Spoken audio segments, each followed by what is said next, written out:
Saturday Night Fever. For a touch of glamour on Saturday nights and to find Australia's best DJ music acts, there's only one place to go in Geelong and most likely Victoria, and that's Home House at the bay end of Moorabool Street.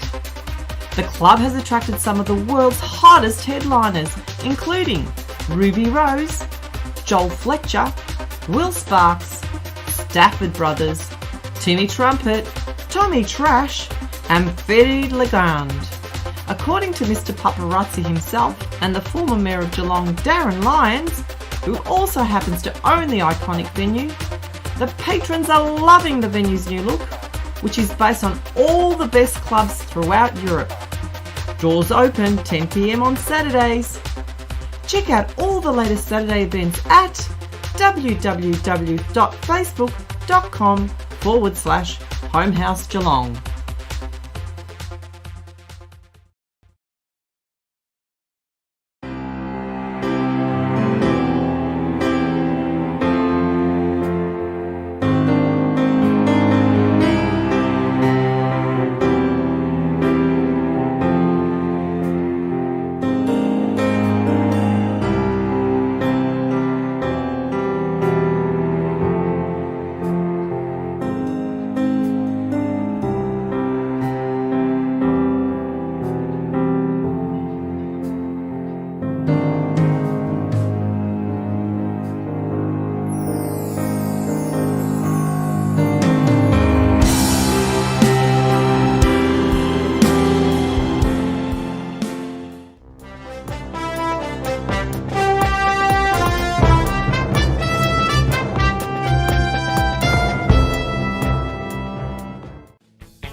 Good evening and a very warm welcome to you wherever you may be. Thank you very much for joining us here on the Geelong Region Soccer Show. It is indeed going to be a great one tonight, an awesome one, and a big shout out and a big thank you to Home House Nightclub here at the bay end of Moorabool Street. They are the sponsors of tonight's episode, and we really appreciate their involvement. And as a result, they've nominated none other than the Corio Soccer Club to be the nominated club or the featured club in tonight's edition of the Geelong Region Soccer Show. My name is Tonchi Prusak, and I'll be with you over the next hour or so. And as he is every week, he's also going to be joining me, and that's my co-host and Mr. Steve Curtin. Good evening, Steve. How are you? Good evening, Tonchi. Doing very well, thanks. And just looking forward to when we can get back into hitting the tiles in Home House again there. Hopefully it's not too far away. It's in the very near future. Goodness me, having a look at those, look at that footage of that advert. It looks very classy, I'm told by some people. Probably a little bit too classy, but very slick. Yeah, very slick indeed. Very slick. To get the finest threads out. Might have to go and do a bit of closet shopping before then to make sure we've got the right get up to get in the door. I'll allow you to do that. But yeah, we urge the football community, especially those younger ones that are still in their raging days once lockdown ends and we go back to normality for whoever knows how long. Go down to a home house and support the businesses that support our show. And speaking of that, folks, it's the end of the financial year. Well, tomorrow is the first day of winter. We've got 30 or 28, or what is it? 29 days of this month. Actually, how many? 28 days. 30 days in June. 30 days in June, April, June, November. It's February. I'm mixing it up with February, which means end of financial year. If you're a business, you're doing really well, and you need to write off some expenses and advertising expenses. Advertise with the Geelong Region Soccer Show. Nominate your club just like Home House did. tonight with Corio Soccer Club. And Steve, who are our guests tonight? That's right. So we are going to be speaking to the senior team assistant coach, KRISTIAN Bright, and that's going to be our first guest. There is pictured on the right, KRISTIAN Bright on the right, and on the left you can see the coach of the under-12 yellow squad there at Hume Reserve at Corio Soccer Club. It's JOHN SIMUNOVIC. Awesome. Well, that is... Looks like he's in the Elephant and Castle in that picture as well, which is always good. Doesn't he, actually? There's a lion behind him. Yeah. Now, that's awesome. We've got 2 bits of exclusive breaking news, and we'll be discussing those pieces of breaking news with the assistant coach, KRISTIAN Bright, a little later on in the show. He'll be joining us very, very shortly. But, mate, we've got a lot to talk about. I know it may be the lockdown episode. And maybe, yes, there's no football at the moment, but there's a lot to talk about. And firstly, I do need to say a big cheerio to Santino Mamone. He actually rang me today and said it wasn't going to be a very good one. He was not going to actually join up tonight, watch the show, which is unheard of, because he's a Corio Soccer Club stalwart. Things weren't just going too well for him. And we're hearing another person, Brenton Ray, big cheerio to him. He also hasn't had a very good day. A lot of people are struggling at the moment, mate, with this lockdown. If it continues like what they're talking about, possibly, you just don't fathom how much of an effect it is having. And hopefully we can provide that little bit of glimmer of hope and a little bit of highlight to your week or to your day. And we can at least get you talking about something that we all love, that we're all very passionate about, and that is local football. Now, Steve, before we go any further, Western United are playing now. No spoilers, please. No spoilers. I want to at least watch the replay. I guarantee if there's a goal scored, someone's going to pop it in the comments. I bet you they will. If you folks out there in the comment section, please, Brenton Ray or anyone like that for that matter, no, don't put any. We just want to have a little bit of fun, a little bit of what's the word, spontaneity in your life. You don't want everything planned and appointments and program. You want to know. You want to not know things, and that's what it comes down to, the Western United. But, mate, big show last night with the Football Out West show. Yeah, huge, 2 hours. Yeah, special guest was Kim Ontaliadoris. For those that didn't tune in, tell us a bit about what happened last night. Yeah, well, Kim, first of all, I have to say he was very good to this time. He spent, about 90 minutes at least with us, over 90 minutes with us, so... On his Sunday evening, when he could have, albeit in a lockdown time, I'm sure he could have found better and more attractive people to spend that time with than us. But he did, and he answered all of our questions. We touched on a number of topics: national second division, competition structures, and stuff. Was there any big take homes for you?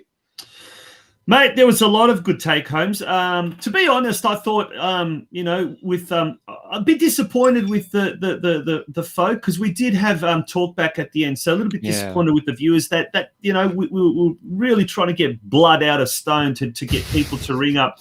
And when we did, geez, wasn't that a very interesting conversation?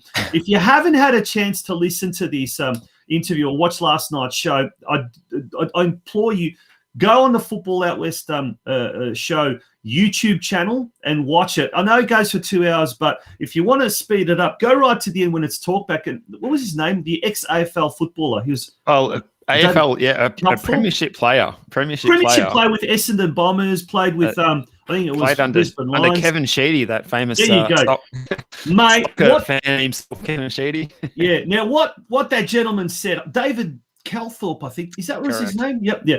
What he said, was brilliant. Absolute gold. And look, he's got 3 kids that are playing football, the real football.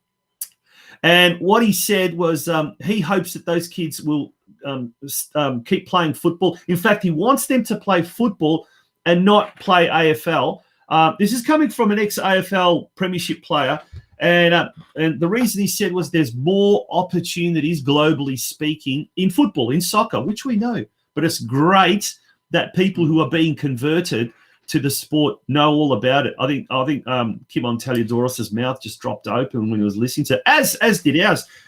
That for me, it was funny. mate, I was brilliant. actually doing a bit of screening in the background and just checking out because we saw his Facebook profile photo in the comments, and I thought first thing I thought, is that the David Calthorpe that played in the Baby Bombers in 1993 and kicked the decisive sort of goal that sealed it? And it's like, yes, it actually is. So Mr. Calthorpe. If you're tuning in again tonight, Dave, David, thanks again. Yeah, for he was absolutely brilliant. For me, he was a BOG. But the fact that Kimon did allow an hour and a half of his time. Sure, we're into lockdown, and sure we've got nowhere to go. But you could spend valuable time with your family. Right. But anyway, look, what we're going to do is we're actually going to play a little clip from last night's show. Doesn't go for too long, but this clip was pretty much shows everything that it brings up a really interesting point. So it won't go for too long. Listen to this.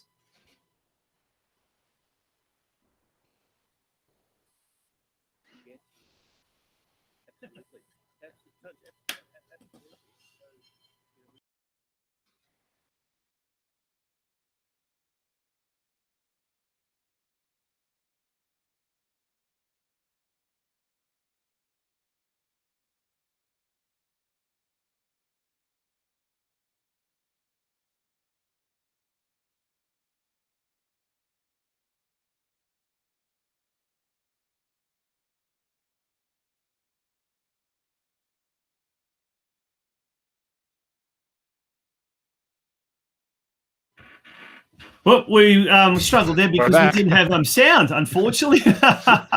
We didn't have sound on that occasion, which is a bit of a bugger. But look, technical issues. We always have these technical issues.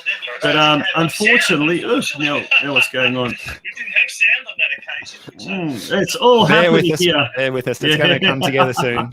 Don't worry. Yeah. It's early in the week. It is early in the week. But look, please go on that YouTube channel. It's the Football Out West Show YouTube channel. It's a really, really good interview.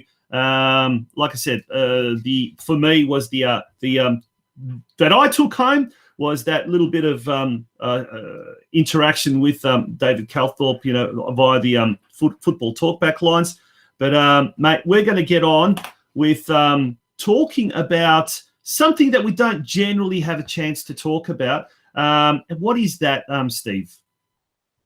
Well, we're going to focus on the season so far in the local league, and we're going to delve into all the various divisions, I suppose, the men's Div 1, 2, and 3 in the women's divisions, and we're going to cast our eye over those. So if you are one of those viewers who is involved in the local league, we've got something for you tonight. And if you like the sound of that, we can keep that going more frequently throughout the second half of the season, perhaps as well. Do you think, Tanji?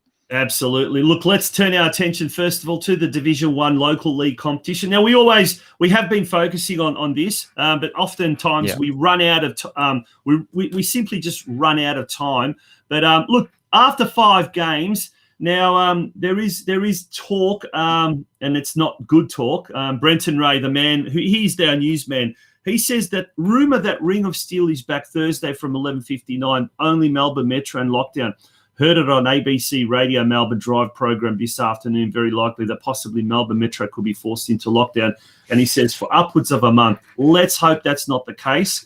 But I'm not too sure. I haven't been following the news too much, but apparently the numbers continually going up. So if worst case scenario is that we do have the local league still going and not the state leagues and the NPL, at least we'll have some form of football, which is like similarly to what we had last year, although last year we didn't have the men's competition. So, look, let's remain optimistic, folks. Let's say that football will continue. But, Steve, in that case, if that is the case, there's the Division 1 ladder. Let's have a look at that. And who for you have been maybe some of the pleasant surprises this year? Well, it's a good question. I suppose, who do we look at here? Some of the newer clubs, I suppose, are the ones of interest that have had to step up into this competition. And we've got FC Leopold there, sitting there in 5th place on the 7 points. Only 1 place ahead of Armstrong United, having a crack as well. after they're coming up from the Div 2. They're on 4 points there. So there's actually 3 teams on 4 points. And obviously Bell Park got a strong squad. We knew they'd do pretty well. And well, you can't go past Bowen because they're looking good in a number of different divisions. They've got so much quality all through the grades there, haven't they, mate? Really, that's a really good point you make. So the club, as far as their senior men's operation is concerned, has got a lot of depth. Like they've got obviously fielding quite a fair bit of teams, and we'll go through some of the other divisions. But they're doing all well. They're doing extremely well. They're on top, as we will see. We flick through the others. See. Now, if it does go ahead this weekend, in fact, Thursday night at the Leisure Time Centre under lights, Bell Park was supposed to play Geelong Soccer Club. Now, obviously, that won't happen because the lockdown will extend until at the midnight. earliest, midnight Thursday night. Look, that game would probably be rescheduled to maybe a Sunday, and you'd probably find that the teams will want to get in a training session before then. But that will be the big game next round. Should that go ahead, Barwon versus Bell Park, and what a way to come back after an enforced 1 week break. But Barwon doing really well. Elko Park Cardinals is a team filled with ex-state leaguers and ex-NPL juniors. So I think they have not yet fully, blended, molded together. Yeah, once they might do, their straps in the second half, hey? Yeah, they haven't gelled. That's what I'm trying to say. And once they do, I think they'll be a very good side. But Bell Park, keep an eye out on them. They've got players like Ange Di Moro, Mio Marinovic, Rocky Caruso that I'm aware of, all ex-state league players. So some really good players there. But it's at the moment it's a good competition up the top there with even Surf Coast as well, doing quite well. 4 wins and 2 draws from there, 6 games. But an interesting Division 1 competition. Shame it's not a 10-team division. Me. I like the elite competition to be really well structured and well organised, and that's something that we'll probably go through very, very shortly. Having that bye really sort of limits not the integrity, but sort of limits. You got to have a week off every so often, and then you might have a round where there's no games anyway. Yeah, so, absolutely. Now, other games should this week go ahead. Surf Coast at home to Geelong Rangers. A very youthful Geelong Rangers, it must be said. It's a very young team. Armstrong United at home to Corio Bay Gold. And then Drysdale at home to FC Leopold. Now, let's move along to Division 2. Yeah, let's get that ladder up there. And as we mentioned, what's the recurring theme in there? Barwon is on top of Soccer Club, Yep. So, Soccer Club, there you go. Doing quite well. Is there anyone that jumps out? I mean, obviously, I'm not totally au fait with the men's Division 2 competition, but is anyone there that jumps out that's doing well? Maybe in your comments, maybe people can let us know.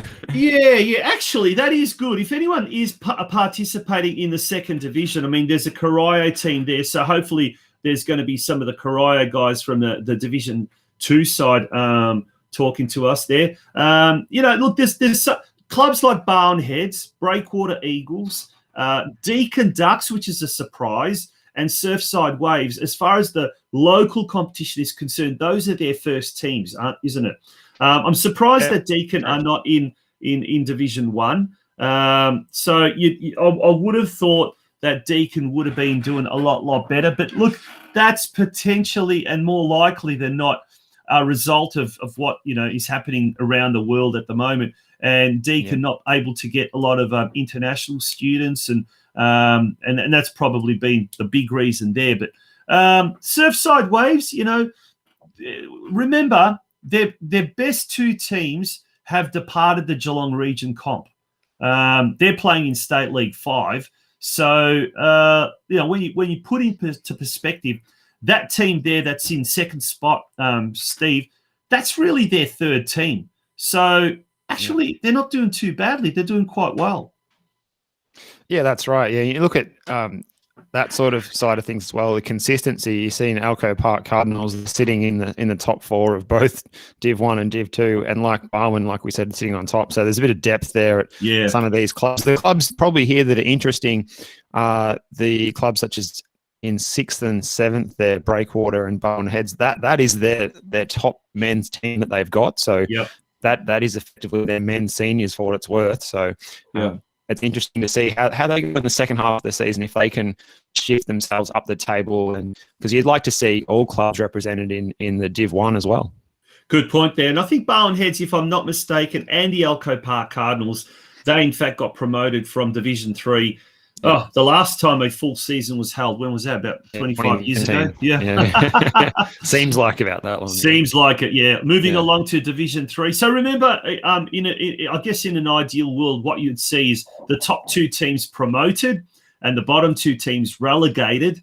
And you probably, I guess, in theory, and that's not how the local competition goes, but that would be the case in theory. So, in other words, you'd have Barwon joining its other Barwon team up the top, Surfside Waves also entering the Division 1 competition come season's end. But, I suppose Deakin Ducks would have a fair bit to say as well. I mean, they're 1 game less than Surfside Waves and they're in 3rd spot. So they could potentially jump into outright 2nd spot with a good performance in their next game. But speaking of which, the next game, or this next round, would effectively see Barwon hosting Deakin Ducks. That would be a good game. So we've got another top game in Division 2. Division 3, mate. What's happening in Division 3? How many teams have we got here? It's like a Super League, isn't it? 15 clubs in there. I need to get my glasses out to see. Mate, I've got my glasses on and I'm struggling at the moment. I need to get a microscope as well. 15 teams. Is that a bit ridiculous? Well, look, you know what? I reckon it's a good thing that the fact that there's so much interest out there at this level. Yes, you could argue that it would be better if that was split into 2, but into a 3rd and 4th league. Maybe that's the model that people want. I suppose you would have to ask the people involved, the players and coaches in this comp, and see what they think. But I'd rather have too many than not enough, Tonchi. Yeah, but you know what? This is an interesting conversation I had with Michael Parker from Armstrong United. Now, I can't remember, Steve, did we talk about this on air or did we talk about this off air? I'm not too sure. But he mentioned that they've got 44 players between 2 teams. So way too many for 2 teams, not enough for 3. But early in the year, and if there's anyone from the Masters comp or took part in the Masters comp, maybe you might want to also say something in there as well, because there were 10 Masters teams, pub teams that took part. Now, if you effectively, let's say, for example, you split the 2 divisions. So top 8 and bottom 7. And if Armstrong United was to be able to grab a couple of players, attract a couple of players here and there to make a 4th division team. So in effect, the 4th division would be a real social / pub type of a thing, whatever. Yeah. Mate, you would attract even more teams. And I'm here to say, true. If Football Victoria is listening, come on and, listen, particularly anyone from the comps department, this is the sort of forward thinking you need to have. We had 14 teams. Then I think Geelong entered this competition, making it 15. Now, if they had have split the teams, even with 7 and 7, and what would have happened, or 8 and 6, for example, you would have, mark my words, Steve, you would have got more teams entering. A lot of guys, someone like myself, I'm, wrong side of, actually I'm on the right side of 50 at the moment, but, wrong side of playing an over 35s Masters team, for example, league or whatever. If you had something like a 4th division, I guarantee you'd probably have another 2 or 3 teams or clubs enter the competition. But having said that, you're right, mate. The level of interest, and when we put it together, 9 in the 1st division, 9 in the 2nd division, and 15 in the 3rd division, that's 33 teams. Now, you take the 2 number, or actually add another 2 teams to that. They're the Surfside Waves teams that actually pulled out and went into the State League 5 competition. You would have had potentially 35 teams in the local league in the men's competition. That's brilliant. I think that is absolutely fantastic. At least something in Geelong is being done right. Yeah, that's right. And I think we need to tell this story so that people are aware that there's that many people interested in a year that's difficult to attract people to local sport. When everyone's had a year off last year and maybe it's too hard, but that demand just shows you how serious we are about football as a region, that there's that many people signing up to kid up and be that weekend warrior out there. And absolutely. And it's a lot of commitment required even to play at those levels. So absolutely. You got to give up your Sunday afternoon when you could be just chilling out on the couch after a big night at home house, like there's a whole lot to it, or mowing the lawn, whatever you might want to do. Yeah, absolutely. Now, with the demise of the Masters League about 3 or so years ago, the local men's competition got a boost with about 3 teams automatically joining them. One of them, I think, is the Corio team. And the Corio team that's up the top there, I think, is made up of a lot of Masters players. So good to see they're on top of the competition standings there. Deakin Ducks Gold. So that's one of the 2 Deakin teams in Division 3. They're also doing very well, as is Barwon Heads. So Barwon Heads actually have got 2 teams, which is great to see. And this team in particular is doing very well. 4 wins, 2 draws, no losses. Geelong Soccer Club, they've got a couple of gun players. I know Sean Mann, a former Barwon Soccer Club spearhead. He's playing in that team. And they've got a few other players as well. So no surprise that they're 4 wins and 1 loss. That makes up the top 4. But, look at that, Deakin Ducks Black, Ballerine Sharks, Armstrong United, Surf Coast, Corio Bay, Breakwater Eagles, their B team, FC Leopold's B team, Barwon's 3rd team. Now, that's their 5th team, really, actually, isn't it? We'll say their 3rd local team, but they're So it's amazing that Barwon has got so many, like 5 senior men's teams going around. That's insane. Just as is the case with Deakin as well. Great to see. Yeah, great to see. Surfside Waves have got 3, I think. Lara have got 3. There's Lara United's 3rd team. Drysdale, I believe, have got 3. And unfortunately, on the bottom, we've got the Colac Otway Rovers. 6 games, 6 losses. And I believe there's a lot of young players that play in that Colac Otway Rovers. And look, we'd love to get the Colac Otway Rovers. Sam Hare, if you're listening, get in touch. We'd love to profile Colac Otway Rovers because they're a club that just, the absolute battlers. And speaking of Colac Otway, we were meant to go on the weekends down to Colac. My little boy was meant to play their team. We were so looking forward to it. We were so excited. And Joe Pino, who's one of our members, he's a big cheerio to Joe. He's tuning in as well.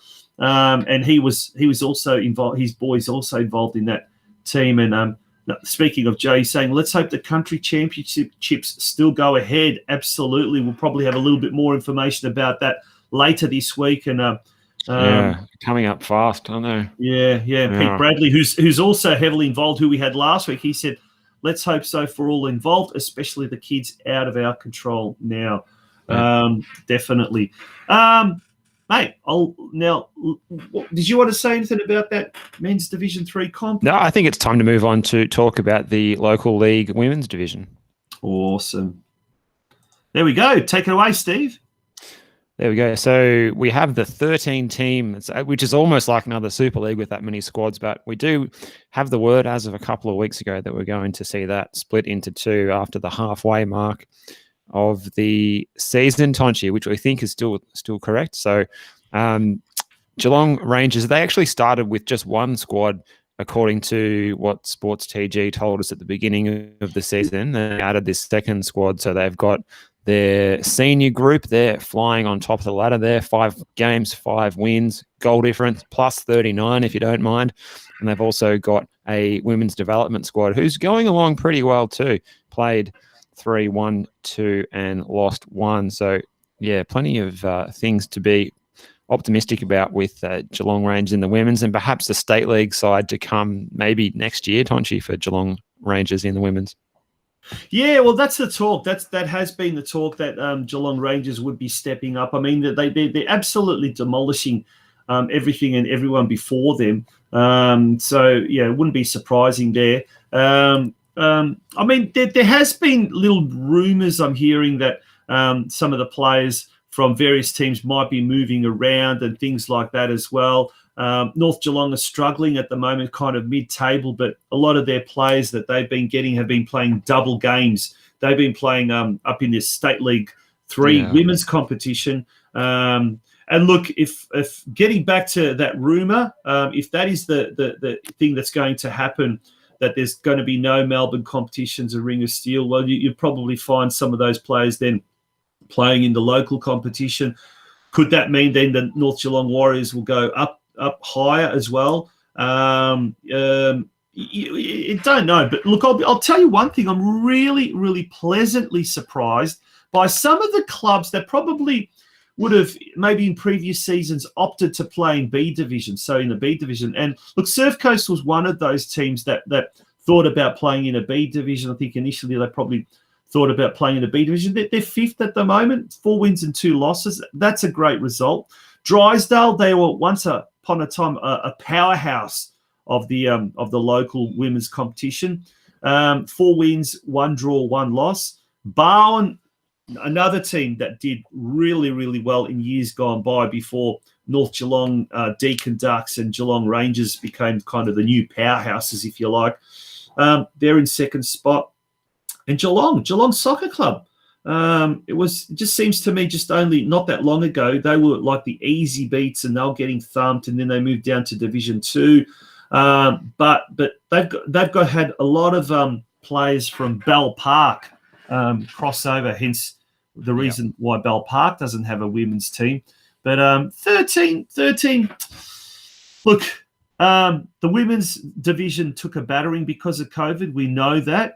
And it went from something like 22, 23 teams in almost 3 divisions down to just 13 senior women's teams. And there've been various reasons for it. But, unfortunately, I would love to have seen this split up into 2 divisions, and it should have, because you've got a massive, massive difference in quality between the top, say, 4 or 5 and the bottom 4 or 5. There's a huge difference between that. But thoughts, Steve? Yeah, well, as we were saying, the information that we still believe to be true is that they will split into 2 groups, and then they'll play teams of more equivalent ability in the second half of the season. And I think that's a move supported by all involved. Yeah, absolutely. Well, we've had a chance to look at some of the divisions that we don't really get a chance to often, which is great, and it makes us pretty happy to be able to cover the whole spectrum of the local football scene. Mate, we're going to take a quick break. Look, when we return, we're going to have our first guest, and that is Steve. Who is that? Our first guest tonight is the Corio assistant coach in the seniors. It's Christian Bright.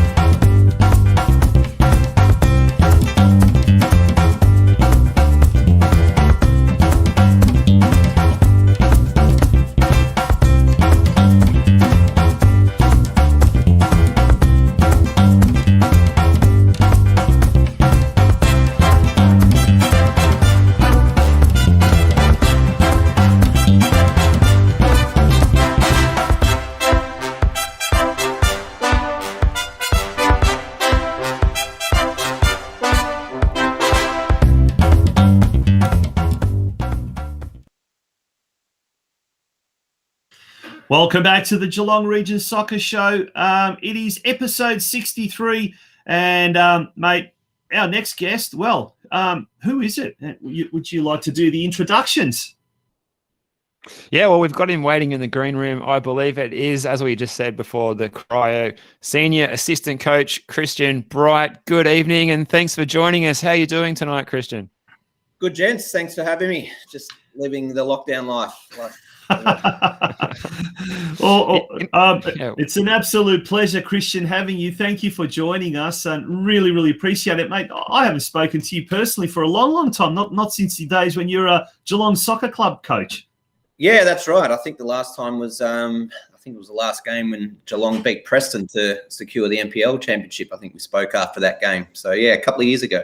Gosh, what an exciting time that was! What an exciting day that was, and having that many thousands of fans at the game, and then Geelong, coming home promoted to the NPL. Well, it's great to see Preston are in the NPL these days, NPL 3 competition. And geez, some of the crowds they're getting, amazing, hey. Yeah. No, they're too big a club to be down in sort of in the state leagues. They deserve to be up where they are. Steve. Now, we believe there's a bit of news happening at Hume Reserve that you might be able to fill us in on regarding the coaching arrangement there. Are we able to probe into that one? Yeah.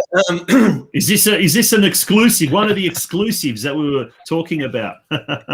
Yeah, we just obviously I had to step down with my coaching due to my work commitments a couple of years ago, and then with COVID last year, Chris asked if I could help out, and I'm not traveling like I used to. I don't think I will now. So I've been helping Chris down at the club there in an assistant role, and he's actually been tied up quite a bit with work recently. So he's working sort of long days and sort of 7-day weeks at the moment. So he's having to sort of put all his focus on his business, especially in these times. So I've just agreed to take over the role for the required duration, I guess. Oh, fantastic. There you go. Breaking news. Christian Bright is now not the assistant coach, but the head coach there. Will Chris be involved in some way? Will he still be involved like an advisory capacity or from time to time helping? Yeah, definitely. Yeah.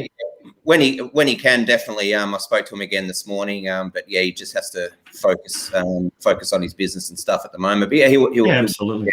Yeah. What does Chris do? Give Crico a shout. He's got a concreting business with his father, so a local business down there, and I'm sure he'll be involved in some capacity when the new facilities are being built as well down there at Hume Reserve. Oh, exciting times ahead! Exciting times ahead. Shall we take a look? First of all, we can talk a lot about the club, and we will. But shall we have a quick discussion maybe about the season that has been up until now? I mean, we're fast approaching the halfway mark of the season. It's incredible, isn't it? But let's have a little bit of a chat about that. Mm-hmm. We've had sort of a topsy-turvy sort of start to the season. I don't think our position is reflective of where we will finish or where we can finish. Apart from sort of 2 games, we had a 3-0 loss to Keilor at home, and a loss that we had against Essendon, who obviously be one of the teams to beat. But we played 75 minutes against them with 10 men, and it was a bit of a tough slog. But other than that, I think we've got enough there. The squad's been stretched pretty bare already. We get to have the same starting 11 from week to week, so we do need to add some strength there. But I think results haven't really sort of gone our way. We've dropped 4 points in sort of post 90 minutes in a game. So that's sort of been a little hard to swallow. But I think the guys are starting to find their feet now. There's quite a few players who haven't played at this level, but I think they're starting to get confidence and show that they can compete. And we've just sort of got to build on that. And what's the state of play now this week, Christian? Are the players still trying to undertake some kind of training, and then everyone's sort of hoping that we can hopefully get out on Saturday and play the games as scheduled? Yeah, fingers crossed. We've given them a bit of a schedule to do and asked them to stick to that. I think most of them are sticking to the request that they record the distances. Obviously, only in the 5 kilometres from their home. We're all about the COVID laws here. But yeah, we're just trying to sort of keep some sort of fitness, and hopefully we can get back into it. I feel for the players having lost a season. They pretty much did 2-3 pre-seasons, all the players. Yep. So yeah, it's just it's been tough for everybody, and particularly the club as well. Yeah, and everyone would have been pretty pumped for that trip to go and play on those excellent facilities at Caroline Springs George Cross last weekend as well. So disappointing to have that one rescheduled, I guess, for the group of players. Yeah, it's you always want to see where you're at against the sort of top top sides, and that's, it would have been a good barometer to see how we're tracking. Our performance, I think we're really sort of starting to gel as a team now and progress our sort of game plan. But yeah, we'll see, I guess, when we can get back on the pitch. Well, that was meant to be round 10, the game against Caroline Springs George Cross, and then the game after that, or this weekend's game, is supposed to be against Banyule City, the bottom side. So we are at the halfway mark, or virtually at the halfway mark. So you've had a good opportunity to see the teams all the other teams in action, and we talk about some of the like George Cross having unbelievable facilities that are probably NPL 1 level. And I guess there are other clubs there that have got anything but NPL standard facilities. When the club does go, when the boys go to a really, really good facility, are they pumped? Are they motivated to perform that little bit better, or do you find that they're a little bit overawed in the opening stages of the games? No, I think our guys have been fantastic in all the games. To be honest, we've sort of taken each challenge on front on, and I haven't felt that the guys have been sort of outclassed at all, apart from sort of 2 games that sort of stick in my mind. Other than that, we've been in to get a decent result, and I think the guys do too as well. You always sort of want to perform your best, and there's a couple of clubs in this league who are they're spending big dollars to get promoted and to finish in at the top to get into the NPL, and we sort of liken ourselves a little bit as the underdogs week in, week out, but that's a challenge that we really like, and we sort of like to try and stick it to the so-called bigger teams. We're seeing some footage there of that has been provided to us by the match analyst there at Corio Soccer Club, JOEY GIACOMAZZO. So, Joey G, thank you for that. But that was a great little what was that little trapeze act there? Yeah, that was round 1 against Altona. We ended up, that was to go ahead, and I think we conceded in the 99th minute and finished 2-2 that game. That was a tough one to swallow. There's been a couple of those. The most recent one against Sydenham Park at home in round 9, and that was like a 1-0 loss and conceded in something like the 95th minute or something like that? Yeah, that was. We had our own sort of chance probably in the 93rd minute, and we didn't take our chance, and sort of, as luck would have it, they would go up and score and kicked off, and that was the end of the game. But and I think the same the week before as well, where we conceded a penalty in the 93rd minute. There's been a couple. There's been 4 points that we've dropped after 90 minutes. So, and is that all part of the learning curve, Christian? I mean, the boys. It's pretty much the same squad that went from State 2 to State 1, plus a few additions here and there. But is that all part of that learning curve of going into a division that is just seems to be like another world?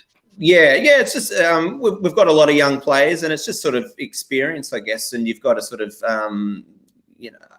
recognise where you are in the game and what you need to do to shut up shop or to close it out. And it's sort of just about accumulating points in this league. I sort of liken it to the championship in England. There's on any day, clubs can take points off each other. And even in my previous coaching role in this league, it is a tough division. And you've really got to be on your game every week.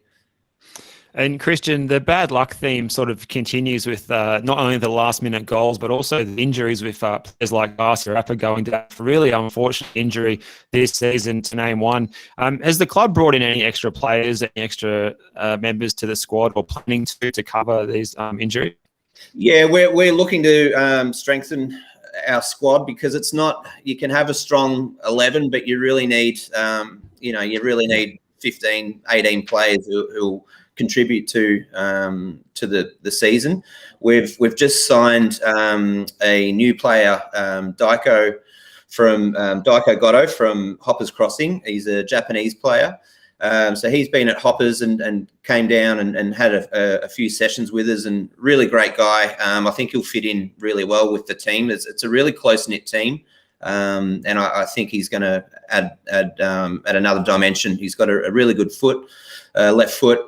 He's busy off the ball, and yeah, I think he'll really add something to the side. And we're working on a couple of others in the background as well. But as you said, Darcy was a big loss for us. That was his first game that we could put him back into his sort of natural role in the midfield, because he was doing a job for us at centre back until we got some players back. And yeah, it was really unfortunate, serious injury.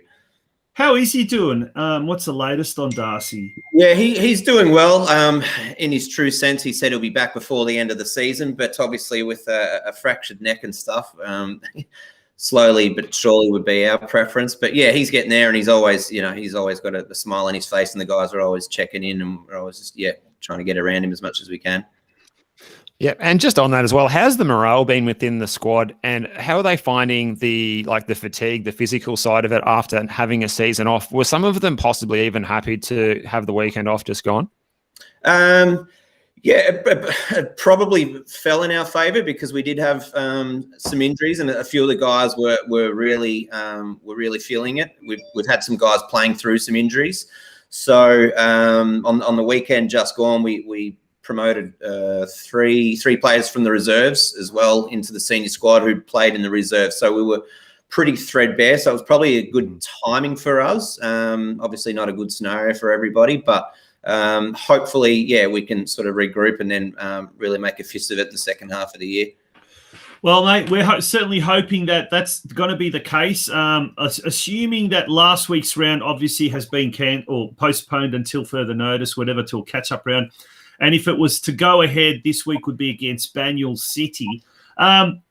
We've seen some games, in particular Fitzroy City, the game at home against Fitzroy City, where you guys lost 2-1, and we've heard about some of the last-minute goals that Corio has conceded. How important is it from here on end not to drop those valuable points and not to to keep the focus and the concentration for the entire 90 minutes? Yeah, that's exactly right, and that's what we really sort of have to show, that we're learning from those games and build on it. Our shape and our sort of game plan has really sort of matured the last few weeks. We've really cut down the goals that we have conceded, and it's just most of our games have been sort of through our own errors, really. We haven't really been overawed apart from sort of two games. And I think that we really will sort of build on that. And, that we just really want to cement ourselves in this league for this year. It's exciting times for the club off the field as well, with the new facilities. They'll be starting at the end of the season, which would have been, who knows now. But yeah, so we really just, I think we could, from this position now, we could really get a solid mid-table finish. Let's look, as we can see on the screen there, some drawings, I guess, architectural drawings. Looks bloody good, doesn't it? I mean, for so long, Hume Reserve has always been, fantastic playing surface, but the facilities have been, nothing's been done for 30, 40 years. So the idea, the thought that in a year's time, you guys will be playing, and utilizing these type of facilities. I mean, as far as that morale we talk about, that must have really given the squad, the club, a real boost that it needed, I suppose. Yeah, absolutely. Mario and the club have done a lot of hard work behind the scenes to get that over the line, and they've really been pushing the development of the club through the juniors. We're now up to, I think, around 120, 130 juniors, which from 2019 was 0. So things like this, I think it's going to have a 4 new change rooms, 100-seater function room, a gymnasium. So that allows us, to have female change rooms, male change rooms. And it just really helps to attract sort of local talent. And even I saw that as well at my previous club at Geelong. You sort of have to pay a Geelong tax if you need to get some players down from Melbourne. So, if they're actually coming to a good facility and a professional setup, it makes it a lot easier, I feel. And, who wouldn't want to play when you've got those facilities? Yeah, absolutely. And even the cover, I like at the moment. I mean, it is a pleasant place to go watch Hume Reserve because I always say it's right in the hotbed of football in Geelong. And when you do go there, inevitably you're going to run into people from different clubs as well because it's just so convenient. But when the weather conditions are pretty poor, there's nothing to hide. There's a couple of trees there on the outer, but even they don't provide that much shelter.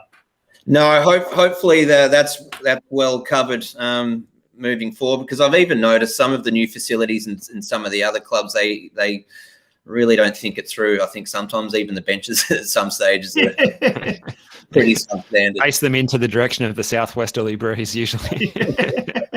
Yeah, absolutely. Kristian, it's fantastic chatting to you. We certainly hope that going forward that there will be a season, that it won't be in any way compromised. And as you said, it is an exciting time for the club, and the whole experience of playing in State League One is absolutely exciting. So we look forward to the second half of the season. Wish you all the best in your new role now as coach at Corio. We wish Kriko all the best with his business as well, and certainly the club as a whole. Thanks very much. Thanks for having us. Always a pleasure. Thanks, Kristian. Cheers. Kristian Bright, lovely person. I really got on very, very well with him when he was a coach out at Geelong Soccer Club. Very approachable, but he's a strict disciplinarian at the same time. And in his dressing room, you know, he really knows how to lay down the law, and that's exactly what you want in many ways, Steve. Yeah, and that's what Corio need this season. They need to be on the ball all the time to make the most of any opportunities they can to pick up the points that can keep them in the league, and it'd be great to see them consolidate and be around in the same comp again next season, wouldn't it? Especially with those new facilities coming along. Fantastic. And they really have tried to get up a women's team in years gone by. Maria Gregorio has been working very hard to try and, subsidising team registrations, all of that kind of stuff. So look, you know, with the dressing rooms that they've had up until now, they've been it's like a trip. Yeah. It's like a trip back into the 80s, you know, back into the old junior days. But like nothing's changed except for the body's no more a teenage body. But definitely that's the case. Guys, show your support. Become a member of the Geelong Region Soccer Show. We'd really, really love your support. We really need your support. To become a member, go on to www.patreon.com/Geelong Region Soccer Show. We'd love to have not just 1 or 2, 3 or 4 people from Corio, because I don't think we've got any Corio members at the moment. Oh, I think Mario Gregorio is, as by virtue of the fact that he's a sponsor. And then you also get access every day to the Geelong Daily Football News, which is a daily news service that is exclusively for our members. So if you're thinking about it, it's as low as $15 a month, as much as $25 a month. Folks, we need your support. We need your help. www.patreon.com/Geelong Region Soccer Show. Unfortunately, we don't get support from all the clubs in Geelong, but the clubs that have been supporting us, that have been sponsoring us, and the businesses that have been sponsoring us, thank you so, so much. We're going to take a very, very short break. Speaking of sponsors, here's something from one of our sponsors. Today's sponsor, Homehouse. And on the other side of the break, we'll have JOHN SIMUNOVIC, the coach of the Corio Mixed Under-12s junior team, joining us. Don't go away, folks. Saturday Night Fever. For a touch of glamour on Saturday nights and to find Australia's best DJ music acts, there's only one place to go in Geelong and most likely Victoria, and that's Homehouse at the Bay End of Moorabool Street. The club has attracted some of the world's hottest headliners, including Ruby Rose, Joel Fletcher, Will Sparks, Stafford Brothers, Timmy Trumpet, Tommy Trash, and Fede Legrand. According to Mr. Paparazzi himself and the former mayor of Geelong, Darren Lyons, who also happens to own the iconic venue, the patrons are loving the venue's new look, which is based on all the best clubs throughout Europe. Doors open 10 p.m. on Saturdays. Check out all the latest Saturday events at www.facebook.com/Homehouse Geelong.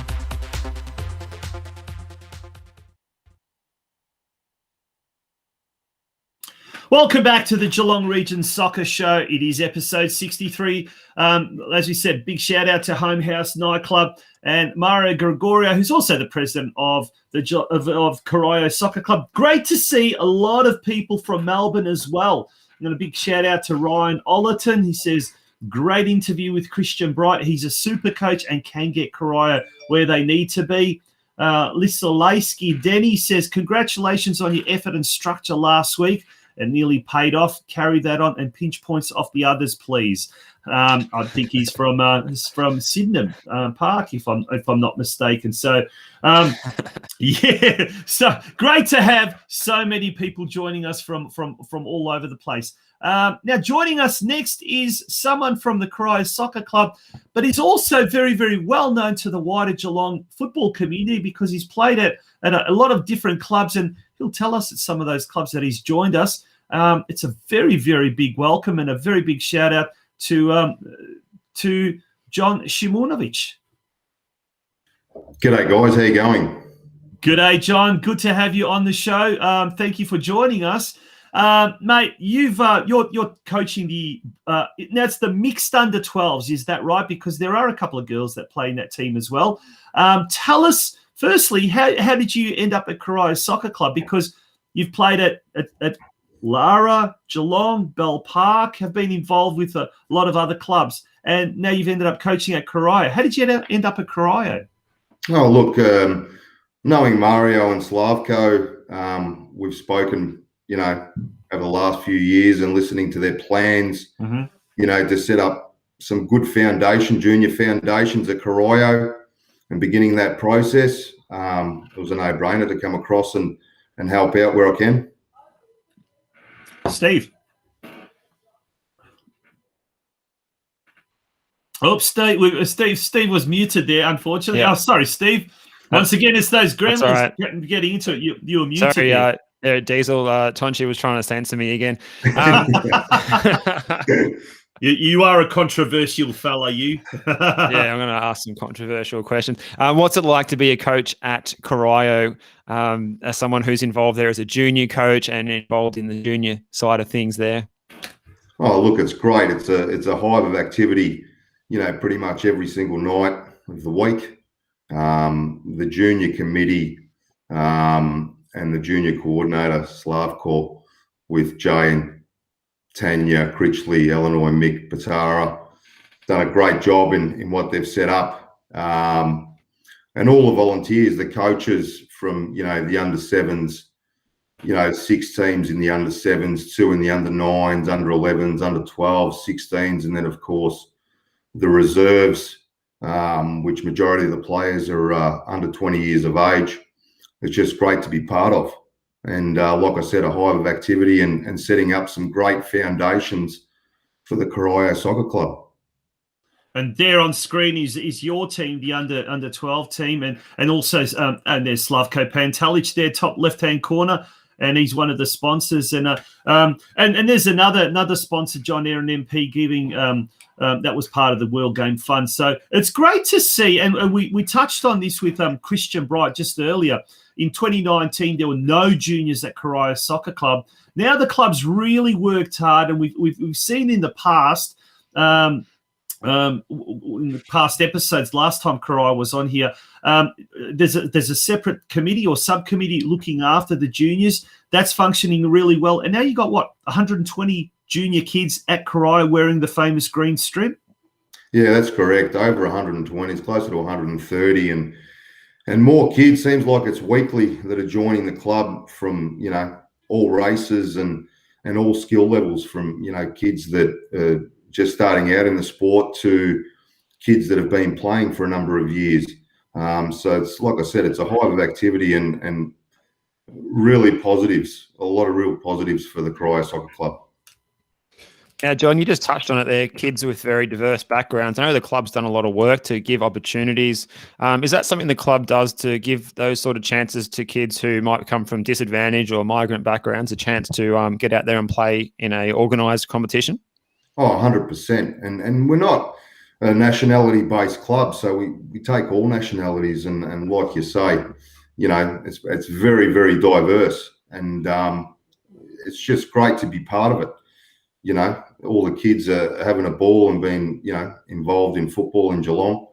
It gets them out and about, even down to we have an under-4s team that we've set up just for kids to have a kick during the week and get them out and about off the computers and stuff, or away from the TV, just have a kick and get them prepared for the future.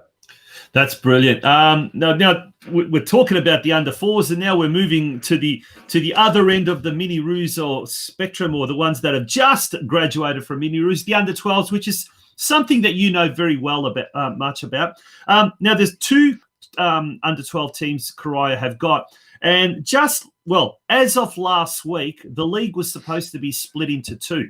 So we're meant to be a division, Kangaroos division, which is Division 1, I suppose, and then a Wallabies / Joey's division, which is Division 2. Good move or bad move or indifferent to it? What's your thoughts on it? Look, I think it's a good move. From a coaching perspective, when you've got kids that are just starting out in the sport, and then on the other end of the spectrum, kids that have been playing for a number of years, your coaching sort of differs from the two.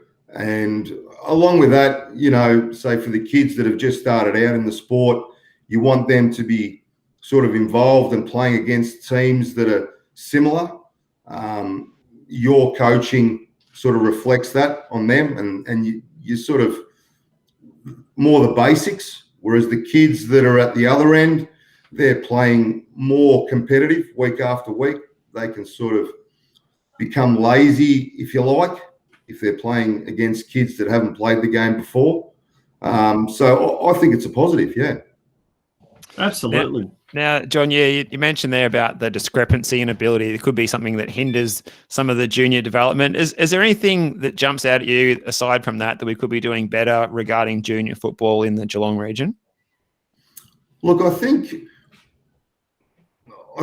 from our perspective at Corio, we're doing our best to give the kids every opportunity, and we've got some great setup there.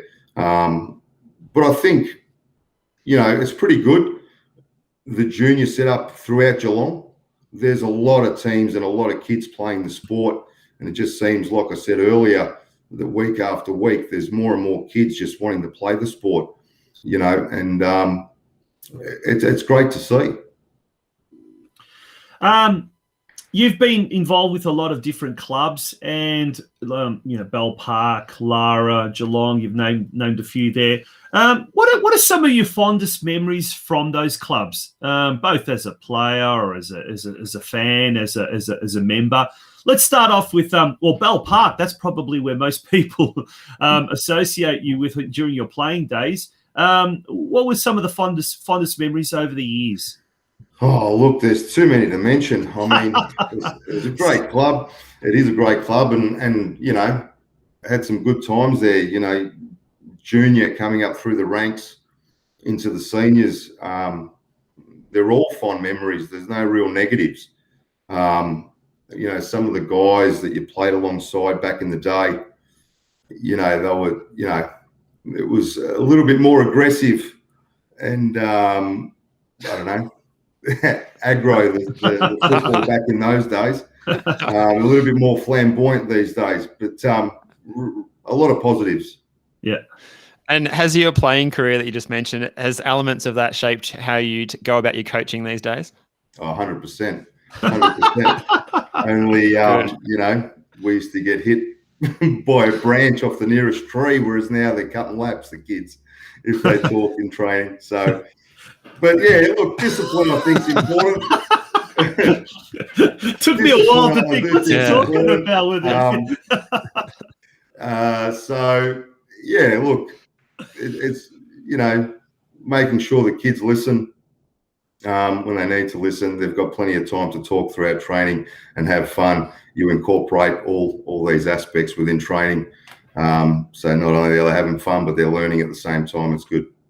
Well, I think on the last, the last Geelong Region Soccer Show, we embarked on a campaign, Steve, to for all clubs when they're travelling, not after the games, particularly juniors, not after the games to have Macca's down the road or KFC, but to have something in their local canteen.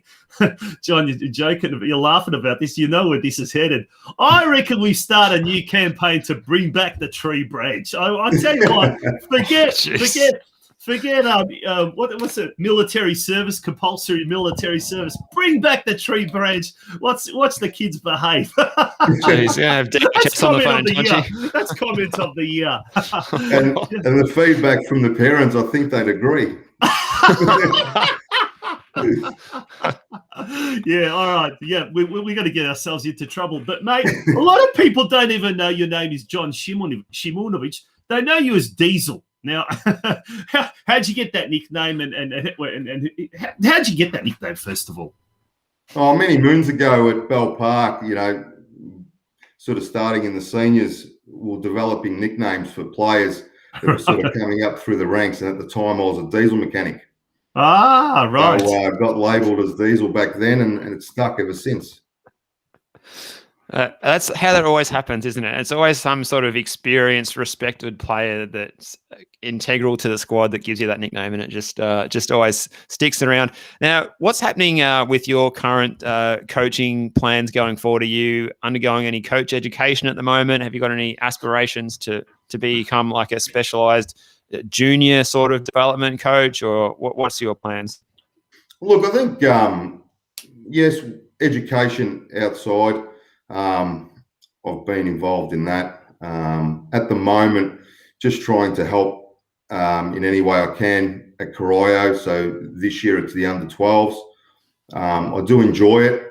It's basically a stepping stone for the kids. From the under-12s, they step up into a full pitch, understanding the game, offsides, things like that, and it's good to be part of. So I think I'll stay where I am for the minute, and like I said, help out at Corio as much as I can, and see what happens in the future. Obviously, get more education as time goes on, and see where it leads. Good question, John. Look, we spoke to KRISTIAN Bright about the senior team and how the morale has been boosted by the fact that in 12 months' time or so, we're going to have these brand new facilities, and we'll bring those facilities up on a snapshot of what they're going to look like.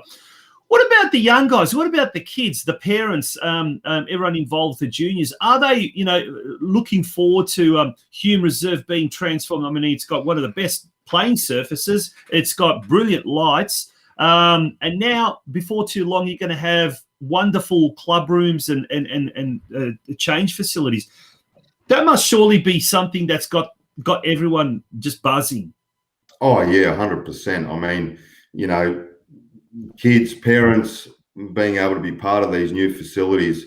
I mean, Corio at the minute, has attracted a lot of juniors to the club, mainly due to the fees being so low, probably the lowest in the region. The junior money stays within the juniors. Lowest in the state. Yeah, so we can provide, all the things that the kids need for training and their uniforms and things like that. And now, obviously, new club rooms and stuff. It's exciting times for everybody involved. Very good. And with those facilities coming along, as we said earlier, it can only help with the growth of female football within the club as well. And I think Tonchi mentioned earlier, you've got a couple of girls that play in your under-12 squad, if I'm correct, or in the juniors there. Is the hope that we can, I presume that once they get a little older, they will need to split into a all-female division, that we can get enough numbers so that those girls can continue to play at the same club? Yeah, 100%. Get girls teams across the board, and they will have to split at some point. But it's great for them also, experience, and they're gaining some great skills from the other players within that team. So when they eventually do split, hopefully it'll hold them in great stead and they can progress as players, themselves, whether it be Corio or whether they progress further, which would be great to see as a coach.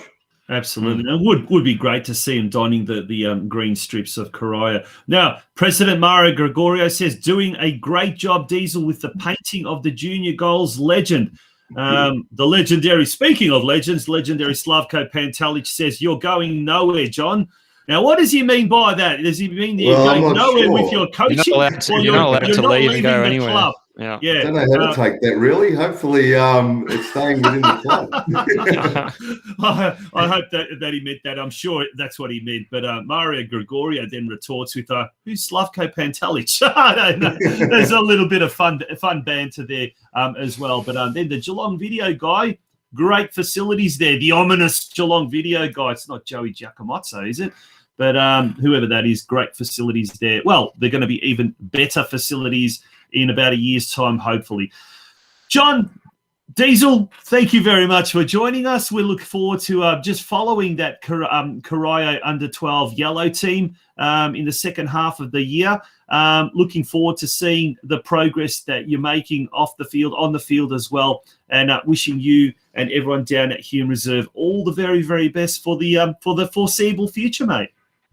Thank you, guys, for having me on, and just like to say a quick thank you to the coaches involved in the juniors throughout, in Corio, and also the sponsors that help out at Corio Soccer Club without their give support. them a bit of a shout out. Give the coaches and the sponsors a bit of a shout out if you can remember. Well, for the under fours, Adro takes training there, does a great job in getting the kids up and about. With the under 7 boys, there's 4 teams. We've got Wally, Ripchak, Adrian Lucho, and Ali Davis there. The under 7 girls, there's 2 teams, Dragan Blachkovic and Zach Denilson. The under 9 boys and girls with Mickey Papara and Ekram Aaron helping out there with the under 9s. The under 11 boys, we've got Adian Velyan taking that team, great coach. With the under 12s, I've got Nash that's helping me out. So thanks, Nash. The under 16s, we've got Aussie doing a great job there with the under 16s. And I'll mention Ivan Biskin in the reserves, who's doing a great job and having some great results of late.